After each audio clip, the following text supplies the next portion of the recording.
Planes have brought the world closer together than ever before. It's hard to believe that in this day and age, flying is still such a complicated feat. But thanks to the advancements each new year brings, we're witnessing as many technological marvels as we are every day. The simplistic explanation for why air flows around an aeroplane is aerodynamics, because there are several design aspects considered to make them successfully fly. Let's find out their interesting design quirks. Here are the top 10 reasons why planes look like the way they do. Number 10. The adjustable nose. Airplanes usually have different nose designs depending on their design. Maximum speed, more agile and faster, fighter aircraft usually have pointier noses, while commercial planes have the typical blunted cone shape. The British Concorde, however, introduces a new type of nose, the adjustable pointy version. To give a bit of background, the Concorde was the world's first supersonic commercial aircraft, first flown in 1969. Apart from its distinct aerodynamic design indicative of something that is meant to fly much faster, it also has this weird, movable nose reminiscent of the ones used by earlier aircraft such as the Delta II. The droop nose, as it's called, is a special feature of supersonic aircraft that is meant to improve maneuverability during takeoff or landing. The nose can usually be seen lowered, and when taking to the skies, it reverts back to its straight position. Specifically, it angles at 5 degrees when taking off and 12.5 degrees when landing. So, yes, in other words, the adjustable nose of the Concorde tuple of 2144 and other similar aircraft are there, because the pilots need to see the ground. Since the sharp nose design cannot be compromised due to its supersonic profile, this method is used to simply maintain frontal visibility. Number 9. A curve at the tip. Aviation 101 says that lift is produced by a plane due to a difference in pressure between the air above and below its wings.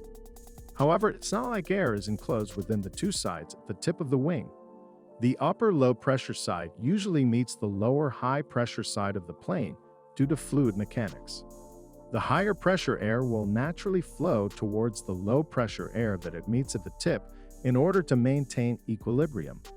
This air movement then causes the tip to form air vortices, increasing the drag of the plane, reducing its overall speed and fuel efficiency. This problem was especially important for aviation genius Richard T. Whitcomb during the 1970s, who was researching for a way to vastly improve the efficiency of commercial planes. He was able to solve the problem by doing one simple thing by covering the tip with a lid to seal the two different air pressure zones. This is how winglets came into use. If you've ever seen a plane wing with tips slightly tilted upwards, then you've seen one. They were first implemented in 1979 during a test flight by NASA and the United States Air Force, which became successful, improving its potential in improving an aircraft's fuel efficiency. Number 8. From edgy to rounded. It was May 2, 1953. A de Havilland Comet jetliner had just left Calcutta. When reports came in about its status, it disintegrated in midair while going through a thunderstorm. In the following months, 2 more plane crash incidences took place on similar de Havilland Comet jetliners, causing the entire fleet to be ground. A huge investigation into the incidents then took place because the de Havilland Comet used square windows. It turned out that the pressure change cycles inside the high altitude. De Havilland comets heavily subjected the fuselage to constant stressful forces. This particularly focused on the hard edge corners of the formerly designed standard square windows, eventually leading to all of the planes literally exploding from the inside. Due to the no longer containable pressure, the solution simply enough was to switch to rounded windows. This enabled the stress forces to be distributed more evenly, preventing internal pressure from breaking through the de Havilland. Comet engineers soon switched to round windows upon learning this, with the rest of the world's leading aviation companies following suit. So what seemingly was an aesthetic design choice actually helped prevent future aviation accidents, changing the face of commercial aircraft design forever.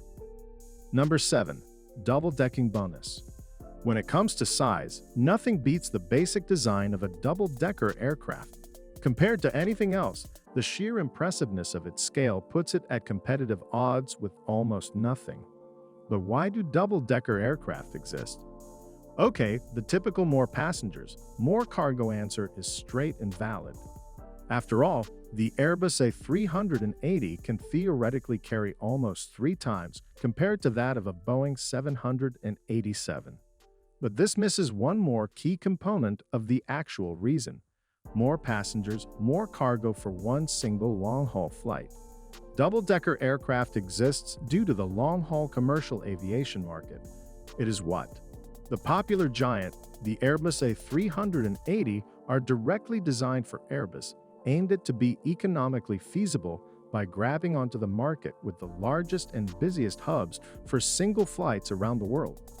There is also another more engineering-focused reason as to why double-decker aircraft are as they are. Before the final iteration of the Airbus A380 was conceived, it initially had a side-by-side consider, kind of like putting 2 Airbus A340s together. However, this was eventually scrapped in favor of a bigger fuselage due to the fact that it is simply much safer in an aerodynamic sense. As for the economic feasibility of long-haul flights for double-decker jetliners today, that is an issue for a completely different topic. Number 6. White paint. Ever wondered why it's always the same generic white color scheme on every plane? Sure, there are a few creative concept designs here and but the dominant color would almost always still be white. There are actually a number of reasons why this is the case. Let's first mention the obvious. Heat.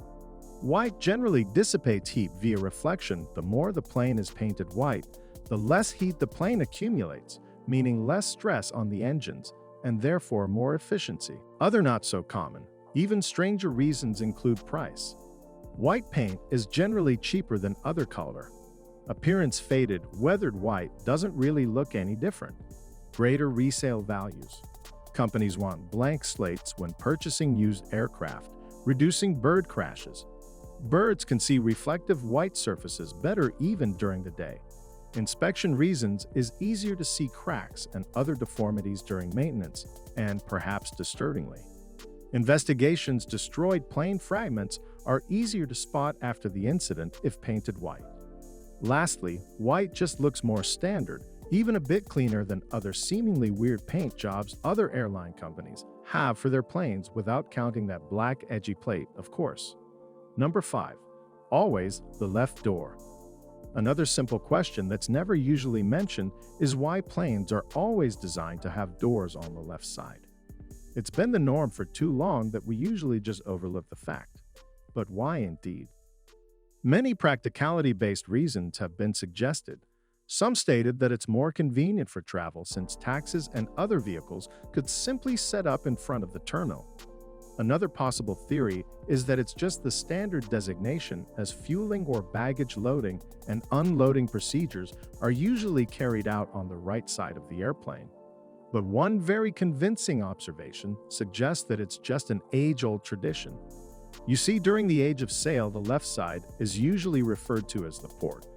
The port side has always been where people board or disembarked from ships for many centuries. The design convention then simply got stuck as an airplane is technically just another vehicle designed for mass transport. But what do you think?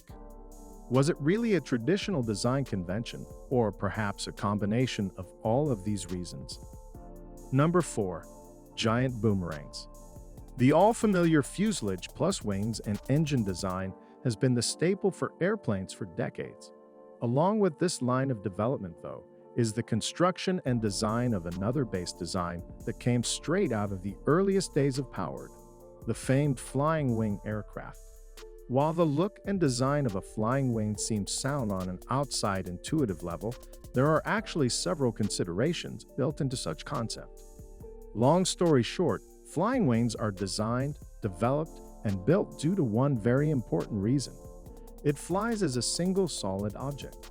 This one factor then produces a number of technical benefits such as lower drag, smaller frontal area, larger payload, and increased flight range paired with a sufficiently advanced flight control computer, and its long list of disadvantages can be made to disappear.